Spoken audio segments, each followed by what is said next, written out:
ശിവൻ ചേട്ടൻ ഉണ്ടെങ്കിലല്ലോ അകത്ത് കയറി വരൂ. ബഷീർക്ക ആണെങ്കിൽ ഇവനാ വലിയ പുള്ളി ഇവിടുത്തെ. ബഷീർക്ക എവിടെയെങ്കിലും ഒക്കെ ആയിരിക്കും, പുള്ളി ഇതിനകത്ത് വരത്തില്ല. പിന്നെ ഇവനെ ഇവിടുത്തെ വലിയ അറബാബു. എന്തോ പറയാനാന്ന് പറ. കൊള്ളാം, അറബാക്കന്മാരുടെ ബഹളവാ. എന്റെ അടുത്ത് മാത്രം ഒരു അടവുകളൊന്നും നടക്കത്തില്ല. പിന്നെ ഞാൻ പറയുന്ന പോലെയൊക്കെ കേൾക്കും. അങ്ങനെയൊക്കെ ഉണ്ട്. ഞാൻ പറഞ്ഞു ഇനി മേലെ ഈ സൈസ് പരിപാടിക്ക് ഇവിടെ വന്നേക്കരുതെന്ന് പറഞ്ഞു.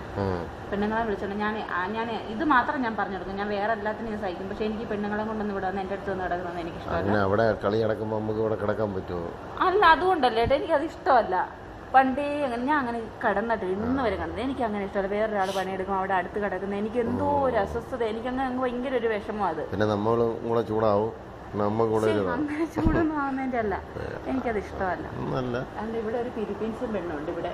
അത് ഓരോ ദിവസം ഓരോ ഷിഫ്റ്റായിട്ട് ഇവിടെ ആൾക്കാർ ഇവിടെ ഉണ്ട്. ഇന്നിപ്പോ 2 പേരാണെങ്കിൽ അവർക്ക് നാളെ ഡ്യൂട്ടി ആണെങ്കിൽ വേറെ ഒരു കൂട്ടർ ഇവിടെ വരും. അങ്ങനെ അങ്ങനെ മാറി പെണ്ണുങ്ങൾ അങ്ങനെ ബോയ് ഫ്രണ്ടും ഒക്കെ ആയിട്ട് വരുന്നേ. അവർക്ക് ഈ ഒരു റൂമിൽ ഒരു 8 പേരെ അവർ കിടക്കും എല്ലാരും കൂടെ. എന്നിട്ട് കർട്ടൻ കെട്ടിയിട്ട് അതിനകത്ത് തന്നെ മൂത്രമൊഴിപ്പും കളിയും പെടുപ്പലും തീറ്റയല്ല.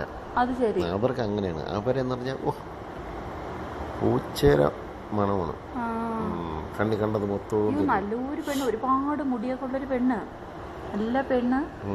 പിന്നെ അതുപോലെ തന്നെ ആ ചെക്കന് നല്ല ചെക്കന് 2 കൂടെ പണിയെടുക്കുന്നേ 1 മണിക്കൊക്കെ ഇവിടെ നിന്ന് നോക്കും. തുറന്നിട്ടിട്ടാ പരിപാടി എടുക്കുന്നേ. വേറൊന്നും കാണത്തില്ല. അങ്ങോട്ടും ഇങ്ങോട്ടൊക്കെ കടന്ന് പിടിക്കാൻ വരയ്ക്കൊക്കെ ചെയ്യുന്നതാണ്. ഞാൻ ഇവിടെ ചില സമയത്ത് എണീറ്റ് 1 മണിക്കൊക്കെ എണീറ്റ് ഞാൻ വെറുതെ വെളിയിലോട്ട് നോക്കുമ്പോൾ ഈ പരിപാടിയൊക്കെ കാണും. ഞാൻ കാണാൻ നിൽക്കത്തില്ല, കുറച്ച് ഇങ്ങനെ നോക്കിയിട്ട് ഇങ്ങനെ കിടന്ന് കളയും. കാണാൻ നിൽക്കത്തില്ല, നമ്മൾ നോക്കിയിട്ടങ്ങ് കിടക്കും. എന്തിനു കാണുന്നു? ഇവിടെ ഒന്നും കാണുമല്ലേ, സംഭവം നടന്നോണ്ടിരിക്കുമല്ലേ. ഏതൊക്കെ ഐറ്റമാണ് നമ്മളിവിടെ കാണുന്നല്ലേ.